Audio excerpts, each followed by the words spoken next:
Turn it off at halftime. That's all I gotta say. Yeah, not going to be a great game. But this should actually be a good game, in my opinion. We got Steelers at Chargers on Sunday Night Football. This is going to be an awesome game. Chargers -3, over under 44.5. Offensive EPA for the Steelers is 14th, and they're 23rd on defense. The Chargers are 12th on offense and 11th in defensive. Now, for those Chargers stats, important to mention, they had not had Rashawn Slater this whole year, but they had Joe Alt for part of the beginning of the season. He had a high ankle sprain. He came back. Now he needed surgery, so he's going to be out. So you gotta kind of take those with a grain of salt, because in the games they didn't have either of those guys, it was a They huge can't run the problem. ball. They can't run the ball. They can't pass protect. Justin Herbert gets destroyed. They did trade for Trevor Penning from the Saints, but he's kind of like a, Bust. Former first round bust. yeah. It's like he's maybe he could do something. Maybe he could play guard Well, even. But it's still it's not looking good for did them. This Steelers he even start? defense, huh? Did he start for the Saints? I thought he did. Thought he was a starter.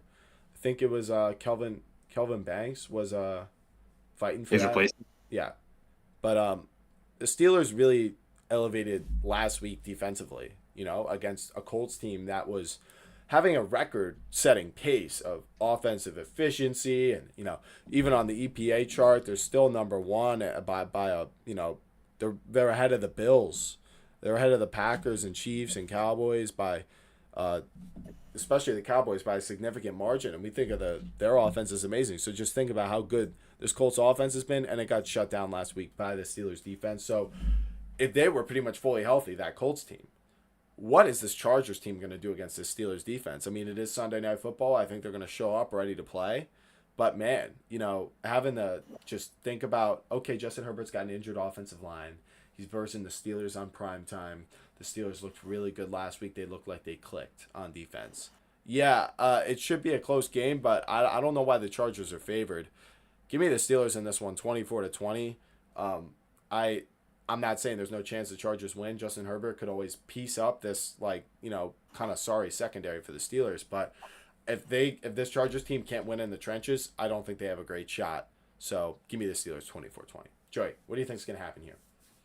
Got the Steelers 24-16. 24-16. So even less faith in Justin Herbert's offense without his favorite offensive lineman. All right. Oh yes, Really, really excited to watch this game.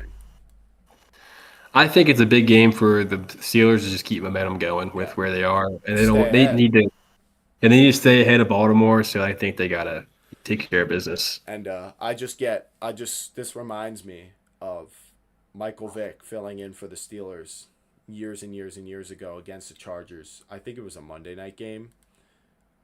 I don't think it was a Thursday night game, but him filling in and then Le'Veon Bell taking that Wildcat touchdown in from the 1 yard line as time expired. Pretty awesome game. So kind of hoping for some similar primetime magic between these two teams, which I hope it's exciting.